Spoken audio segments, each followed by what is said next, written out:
Kia ora everyone, welcome, thanks for having me.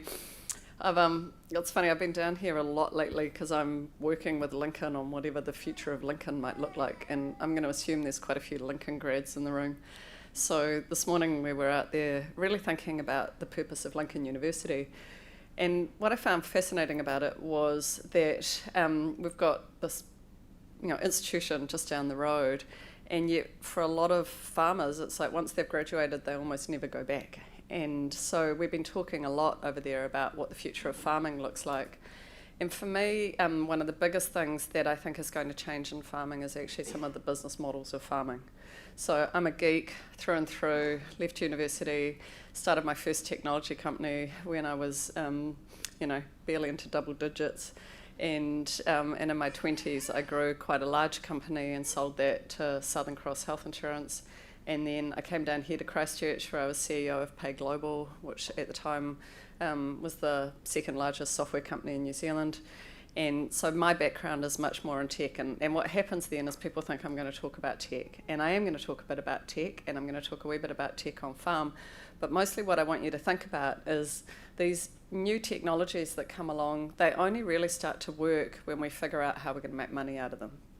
So things like virtual reality, I don't know if anyone wants to have a guess, but virtual reality, those goggles that make you kind of, as my daughter said, they're more immersive, but they make you look stupider. I know, classic. So those goggles, they were patented in 1956. 1956.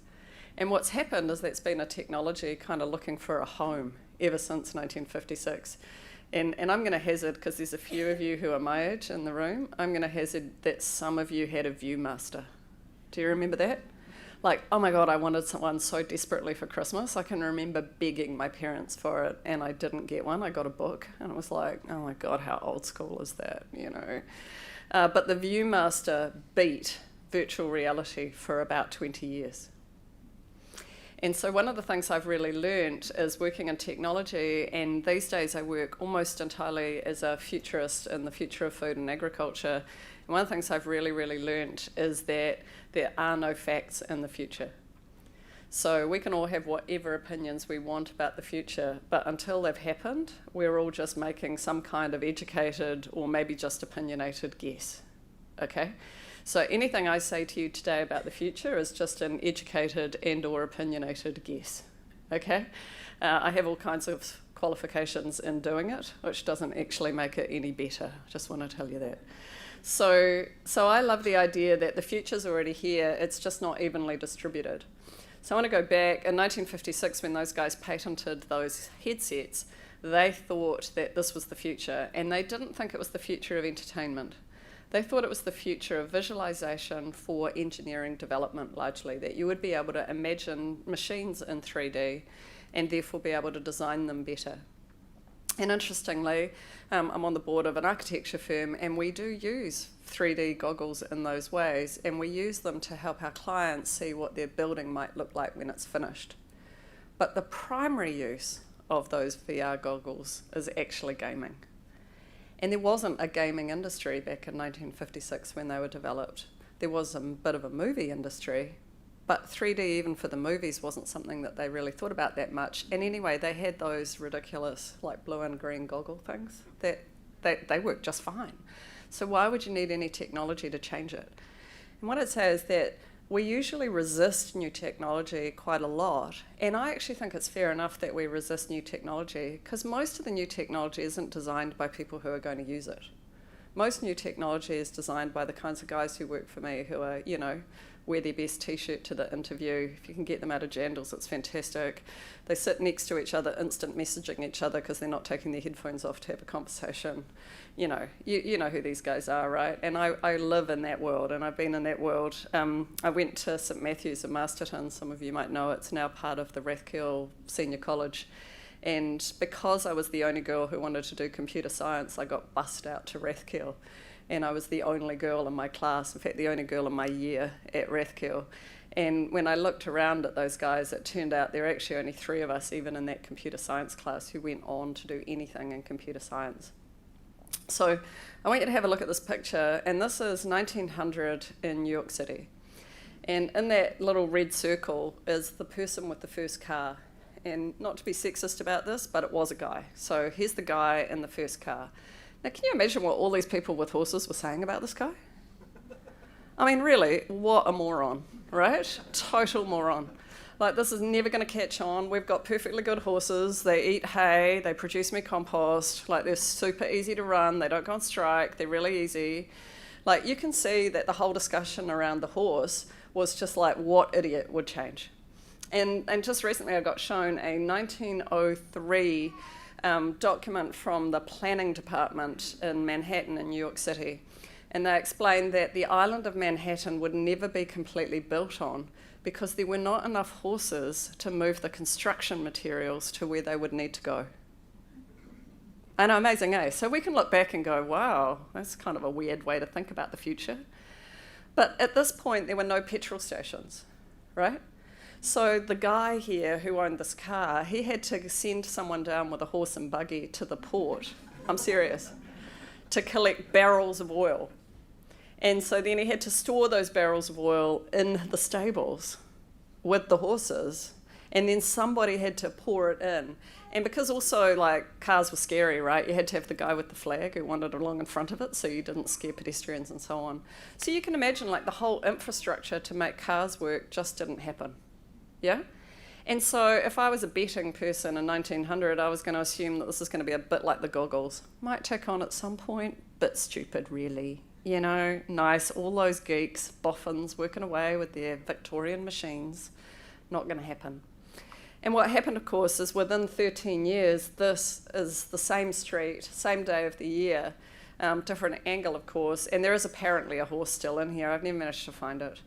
And what I'd say, what happened in that time is that all of the infrastructure that made cars possible happened. So you've got to think there were no traffic lights, there weren't particularly good road rules, you know, all these things had to come along in order to make it work. And I want us to think a bit about that because there's been a lot of opportunity for technology on farm, but without rural broadband, it was never going to happen, right? And that's exactly the same to me as how was I going to get the petrol into my car? Or without 5G actually rolled out all over the country, all this Internet of Things thing that I'm going to talk about in a minute, how the hell does that work? You know, and I was on a group of geeks in California 2 years ago where what we were trying to do was work out whether we could attach receivers to all of the cows and use the cows as a mesh block. So basically each cow would be a Wi-Fi like enhancing system. Yeah, unfortunately, I don't understand why, but no one was prepared to fund us to see if we could commercialize it. Oh, it was a brilliant idea. So you can see that like all of these new ideas, they actually need new infrastructure around them. It's not just that a technology wins. It's actually a whole system has to develop around them. So I'm not going to make you put your hand up because I've done it too many times before in other rooms full of people, but let me say this. If you still have an AOL account, you need to go home and get your grandchildren to set you up on a different system, okay? Because this is the international symbol for hack me, okay? So I had an AOL account back in the, 1980s. Actually, early 90s, I got my AOL account. And what happened then was I transferred to it from a system that I used at IBM, and IBM charged me $40 a month, and it was amazing. I could send 40 electronic messages for that $40 a month, and then, wait for it, $10 a month a message, okay? Now, some of you will be thinking, oh my God, that's ridiculous. But when I looked at that, that was so much better than mail. I was utterly prepared to pay that because I was a geek, and I've been on the internet since 1986. So for me, being able to do that kind of messaging was really, really useful. And when AOL came along, they offered me a $39.95 a month, all I could eat email account. And I was over there in a second. There was nothing going to keep me at that IBM system. And IBM's system is long gone, right? Dead. But something happened to AOL in the early 2000s. So this is their revenue from 2007 to 2009. Is this a good curve or a bad curve? What do you reckon? You want to be one of the owners of AOL at this point? No, it's a terrible curve. And so one of the things I want you to take away from today is I want you to have a look at some of these curves. Because I'm a math freak, so I like the numbers, but you know, you don't have to be much of a math freak to look at this and go, I think that company's in a bit of trouble, right? bit of trouble. So does anyone want to have a guess what was happening to AOL in this time? There's another company came along called Google.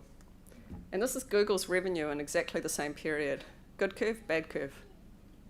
Good curve, right? Really good curve. And so what happened here was that Google said, oh, all you can eat for $39.95, we can do that for free. And so, man, I am out of that AOL account just like that. And the board of AOL, what do you reckon they said? Oh, you're a bunch of morons. Seriously, a bunch of morons. Like, why? We're making perfectly good money out of this $39.95 thing. Why would you offer it for free? And so the board of AOL looked at it and they just went, that is stupid. And pretty much every time a board of directors, and I'm a professional director, most of the time when we see a new business model, we see new ways of making money in our industry, we go, they don't understand. They don't get it. And of course what happened is AOL got sold off for almost nothing and is worth pretty much nothing. And Google has continued to go from strength to strength. And Google worked out that what they could do was 10 cents at a time. That first $1 billion over there that they did in revenue, they did it 10 cents at a time selling advertising. And you can see why AOL went, that's just ridiculous. You can't make $1 billion 10 cents at a time. But you know, they're pretty much now, over this, they're making 10, 20 times this, 10 cents at a time. And so I'm not saying that the advertising revenue model is going to work for them forever, because it certainly hasn't. It plateaued out and they found other ways to make money. But what it did was it wasn't the technology. There was nothing special about the way that Gmail worked in terms of email. It was exactly the same technology as AOL. But what they found was they found a different business model. They found a different way of the money flowing through that business, and that's what made that company win. So a couple of years ago, I was speaking at the Environment Leaders Conference at the Farmers' Day for Fed Farmers. And I put this slide up and I started to laugh. It's like, I am never putting that in my mouth. Now, I want to be clear, I am not, okay? So just in case there's any confusion. So this is lab-grown meat. It's cultured meat. So basically what they do is they take fetal calf cells and then they clone them. I don't know if you want to think about the business model for this, but these guys are after 3 markets, and they're really, really clear about the markets they're after. So the first one is old people's homes, the second one is prisons, and the third is schools. Now, does anyone want to tell me what those 3 have in common? Yeah, you have no choice over what you eat. Okay, so this is where commodity food is going. What these guys are trying to do is get to the point where they can clone fetal calf cells and make kind of mince out of it and make it for the cheapest end of the market. Now I want you to think about that, because it's really easy. I did exactly what I said those people at AOL and the people who were laughing at the car did. I pointed at it and I laughed and I went, I'm never eating that. Now I truly am never eating it. But I've learnt now over these last 2 years not to dismiss it. Because where this is going to compete with us is it's going to compete at the commodity end of the market. The cheapest possible mince products in the market are going to be disrupted, because if this can be produced for nothing, then even the works paying 50 cents a kilo for some of this stuff is going to be more than they are willing to pay. And I think that's where I start to get a little nervous, because it means then that the timing for us really getting out of the commodity market in the meat industry is now. And it's a bit like the best time to plant the tree was 20 years ago, failing that today. It's exactly the same with us making that transition out of that commodity market, because we can see what the competition looks like at the bottom end. Okay? The other bit of competition at the bottom end is these guys. And I ate this. This is my burger with my bite out of it. Sorry if there's any saliva. It was absolutely delicious. Just want to get that across. It bled. It's got beet in it. It has got twice the iron of meat, and it's highly bioavailable, so humans can use that iron. It, not surprisingly, has fibre in it, which meat doesn't have. It has half the fat of meat, and it, again, has double the protein. So if we want to think about how we market meat and we want to talk about the attributes of meat, like it's a protein, then we're also in trouble, because the protein end is getting handled in ways that are very, very different than the way that we produce protein. And again, these guys have a different business model. So this is made from soy and corn and a genetically modified yeast. And that yeast binds heme, which is the iron taste in meat, the metallic taste in blood.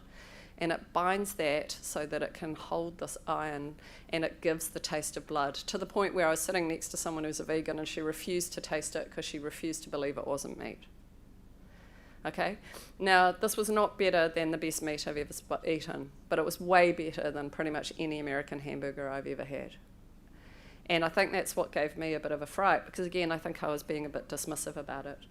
So these guys are plant-based meat, and what we're seeing, I think, is again a challenge at the lower end. The business model that makes them different is that the company, Impossible Foods, owns from the farm to the restaurant. So they're not going through any kind of processes, they're not going through distributors, there isn't like shippers, they own the entire process. And so they are capturing the whole of the value chain, not just a small piece to the farmer and a small piece to the transport company and a small piece to the processor, a small piece to the distributor or the agent. They have a very different business model, which means that they can get the costs down much, much lower than we will ever be able to do in the meat industry. And that means we need to find a different form of value to play with. So this is the per capita milk consumption in the US. It's been on a steady decline, and 1975 was in fact the peak of milk consumption per person in the US. This kind of graph is exactly what it looks like globally in the Western world. So in the Western world, adults particularly are abandoning milk and not returning to it, and their milk consumption is dropping at a great rate. And you only have to go to any supermarket and see the 10 kinds of milk out there to see what I'm talking about. This is important because I think what's happened in the milk industry is also going to happen in the meat industry. So this is the growth in milk. So the blue line is milk alternatives, and the red line is white milk, so milk from cows. So what we're seeing is last year in the US alone, there was a 61% increase in the consumption of alternate milks, and there was a 15% decrease in the consumption of white milk, cow milk. Now, this is a global trend. And again, it has big implications for us in the meat industry as well as obviously the dairy industry. So what happens is most of the time we point and laugh, which I just did, and then the second thing when we see something new is we try to regulate it. And so in the US, there's this legislation in place now to say that milk, the word milk, can only be used for a mammary secretion from an ovine or bovine animal, which is exactly what I wanted in my latte. And I know, it's ridiculous. I just want to say, if we try to regulate this stuff, we waste our money, because making someone put a Y in it didn't stop them from going and buying almond milk, right? They went and bought almond milk or hemp milk or oat milk or whatever milk on purpose. So it would be a complete waste of our funds in New Zealand to put money into trying to regulate the word milk. And equally, Australian farmers have just put a whole lot of their levies into fighting the use of the word meat, to say that that pink slime can't be called meat and that that plant-based meat can't be called meat. Let me be clear, it is going to waste their money, right? Consumers are not accidentally buying a vegetarian burger. They didn't go, oh, that looks like a nice piece of steak. I think I'll buy that vegetarian burger. You know, they weren't mistaken. So it might make you feel good because you feel like you're like taking it to the man and giving them a little punch. It's a complete waste of their levies. It will fail, right? The next thing that happens is after you try to regulate, usually doesn't work, is that people buy it up. So does anyone want to guess for me who is now the world's #1 producer of non-dairy milk? Close. Danone, yeah, thank you, Danone. So one of the top 3 producers of milk in the world. Danone is now the #1 producer of non-dairy milk. Anyone want to guess number 2 for me? Coca-Cola. No, you didn't see that coming, did you? All right, number 3 is, actually I'll come back to number 3, I've hopefully got a slide on them. Actually, number 3 is Nestle. And what's interesting with Nestle is also now the biggest investor in vegan food production in the US. And Nestle reckon from a standing start, they're going to do $5 billion of sales in vegan food in the next 10 years per year. Okay? So when you've got these big global dairy giants moving, we should kind of pay attention, right? I just want to hazard that they're not stupid, yeah? And so in the US, the biggest investors in the plant-based meat are the people who used to be the biggest investors in what they call CAFOs. So in those big feedlot farming in the US, the pictures we always see of American farms of, you know, cattle in mud being force-fed, you know, corn. Those guys are divesting of that. They're selling out of that as fast as they can. And the reason that they're selling out of that is because they see the bottom end of the meat market disappearing. And so Cargill, which was US's largest investor in CAFOs, is now the world's largest investor in plant-based meat. And they are moving it, and what they're doing is they're using their old relationships from being meat processors to get this plant-based meat into the meat section in the supermarket. Okay. Now I know this all sounds a bit depressing. I promise you it's not going to stay that way.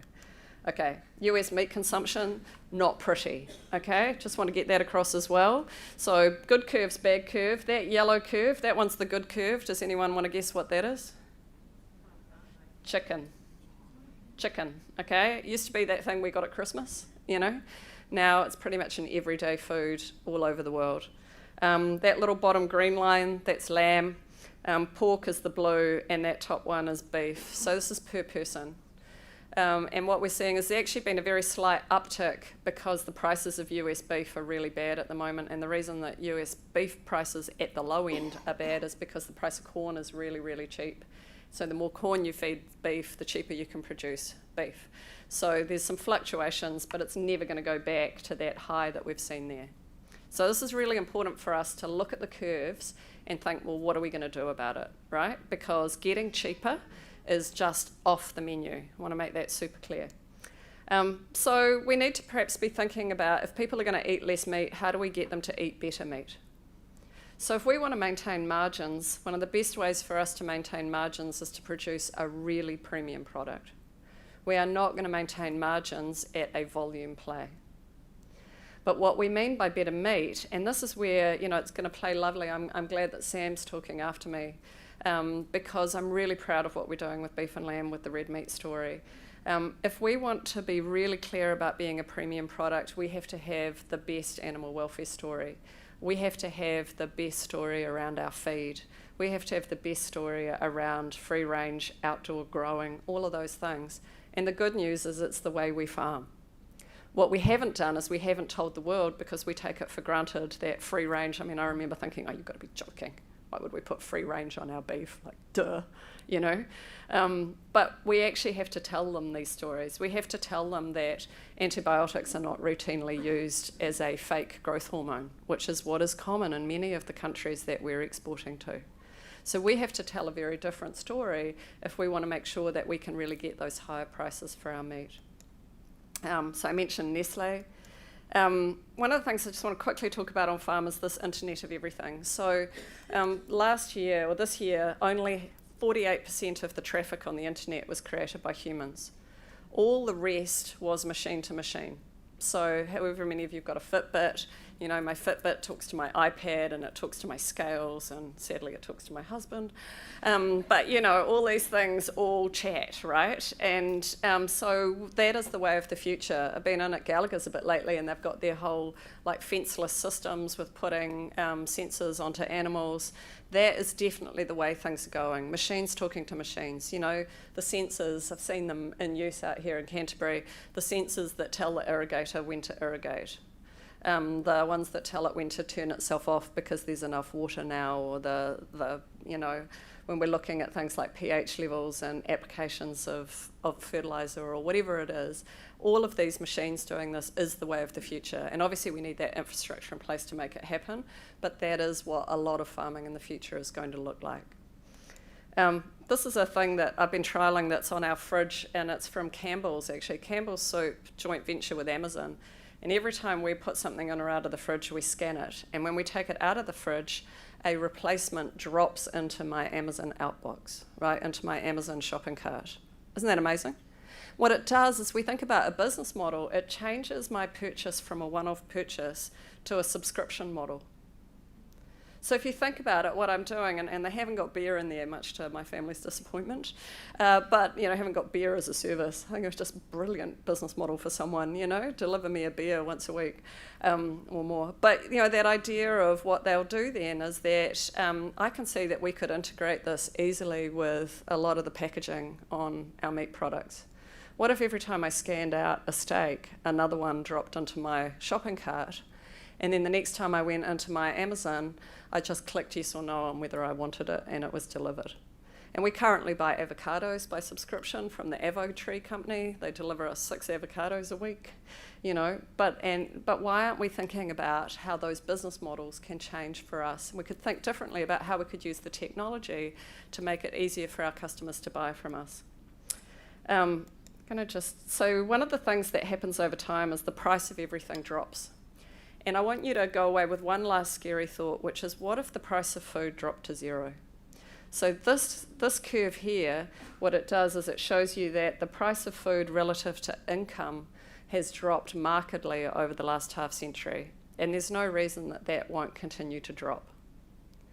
So what that means is we need to be really thinking hard about how we produce the highest possible value products in the market so that we can fight this curve.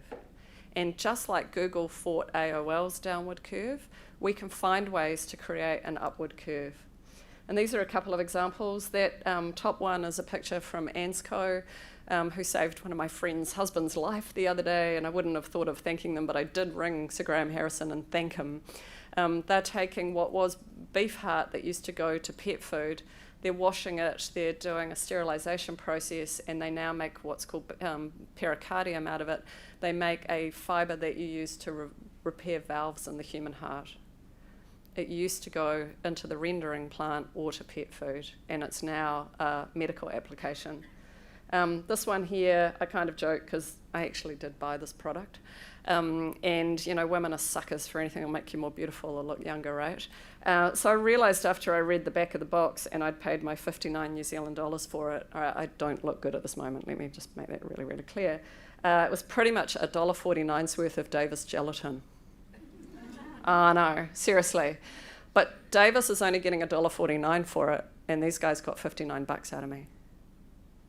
And if they'd put grass-fed on that, which I betcha if it came from New Zealand it was, I'd have paid 79 bucks for that. And that's what I mean about thinking differently about the business models. And we think we're in the meat business, but maybe we need to think quite differently about what all the rest of our ingredients could be. What else are the problems that society has, including vanity, that we might want to solve? This is another one. I took a photo of this in my local supermarket, where this is imported from Australia. They actually do get another 10 bucks for their grass-fed one, which I saw yesterday. And this is basically, it's bones boiled, then that's dried, it's powdered, and people like me will pay ridiculous amounts of money for it, and then it says grass-fed even more. And in fact, I was talking to some people 2 weeks ago, and they're saying that the international market for bones is out of control for 2 reasons. One is the emphasis on gut health, and the other one is paleo. Everyone's doing what they call bone broth, which is what my grandmother called stock, right? But if you can market this right, you can absolutely get a lot more money for it. So a lot of these things that we saw as waste products are actually highly valuable now. And those are the sorts of things we have to be thinking about in order to maintain our price over time. Last couple of slides. This is my favourite butcher in London. It's just down the road from my son's place. I got that call that grandmothers just love when your kid has their first baby and they go, we're not really coping. I'm like, yes. Can you come? Sure. Can I come tomorrow? I may have cleared my diary, So I flew to London. I'm super excited. I get to have a couple of weeks with the baby. So it's like, you guys sleep. I'm going down to the butcher, right? So I go down, I take the baby in the pushchair, go in, and he's like, how are you, darling? He's got the beard, he's the hipster with all the tats and everything. And I go, look, they just had a baby, I'd like to make them something. He's like, she'll be needing some meat. I'm like, yeah, she'll be needing some meat. So he gives me this roast beef, and then he's like, so what are you going to have with it, darling? I'm like, I don't know, what do you think I should have? And he's like, well, there's a greengrocer over the road, you should go tell them that I sent you, and here's some herbs to put in it. And then he said, what are you going to drink while you're cooking? I was like, brilliant, I don't know, what do you recommend? So I ended up, you can see over there, I ended up with a nice bottle of French red. And then he said, well, you're going to need something to eat while you're cooking. I'm like, genius. So there's a whole set of French cheeses over there in that corner as well. So I went in for a bit of meat. I came out with this massive bag of stuff. He sent me over the road. They went, what did he tell you to do? I said this, and they sent me home with some green beans and some broccoli and some fancy salad. And I was super happy. And I probably spent, $100 more than I was willing to spend. But it was totally worth it, right? Of course, they're so tired because they're up all night, they eat, go to sleep. But I felt fantastic. And I think that's the thing, is it's about the experience of the food, not just the food. And we need to be thinking about that. I buy my meat from these guys. This is not saying that the rest of you don't do good meat, but I buy my meat from these guys because, one, they'll mail it to me, and I live in the middle of a city and I never have time to go to the supermarket, and if I do, I don't want to have to lug a whole lot of stuff home. So these guys deliver to my front door, and I know that they've got good farming practices, so I feel really good when I feed it to my family. And, and my daughter went online to Google them the other day because I left her at home alone with some diced pork, and she's like, I don't know, is it free range and all that stuff. And so these guys have cracked a business model, and I hope it's working for them. I just want to be sure. I haven't asked them if I can tell the story. I'm not saying the rest of you aren't doing this, but I love the fact that they've found a way of selling direct to their consumers. I want to just do one last thing before we finish, which is that some of you may have heard the story, but there was a thing recently where a guy complained very publicly about Target and Google, and his 17-year-old daughter was getting all these ads down the side of her Gmail stream for baby gear. And, he sent a very public kind of message out going, this is outrageous, she's 17, she's a very good girl, blah, blah, blah, she's clearly not pregnant. And Target came back and said, she's pregnant. And he's like, no, she's not. She's a really good girl. The girl says, no, I'm not pregnant. And Target goes, no, she's pregnant. Like, we know that if you buy cotton balls, unscented lotion, and mineral supplements, you're pregnant, right? And she was. She just hadn't yet had any of the symptoms of pregnancy. And what's interesting about that is some of you might think, that is creepy, and the rest of you will be going, wow, that's amazing, right? And so I'm in the wow, that's amazing camp, and the reason I think it's wow, that's amazing is that we know an awful lot about our customers. Our customers go through the supermarket and we see what they buy with our meat. They go to a butcher, we know what else they're buying while they're there. There is a ridiculous amount of data out there about our customers and about where they go and what they do, and yet as an industry we hardly use it.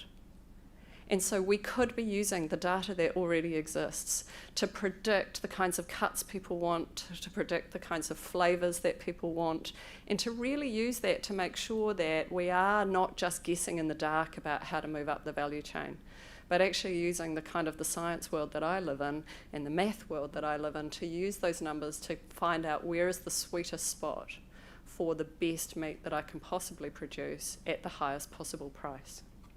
So I want to leave you with this because I think that regardless of this kind of doom and gloom, there is always going to be a market for ridiculously good tasting, highly ethically produced, beautiful meat.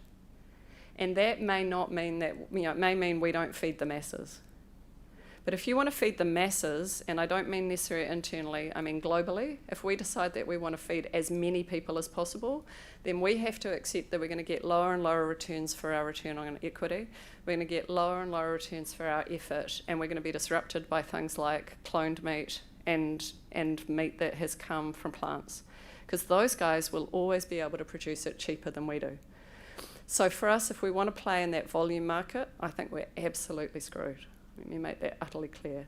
But we have a massive opportunity because the other countries that are trying to play premium, they have to change their farm systems to look like ours in order to do it.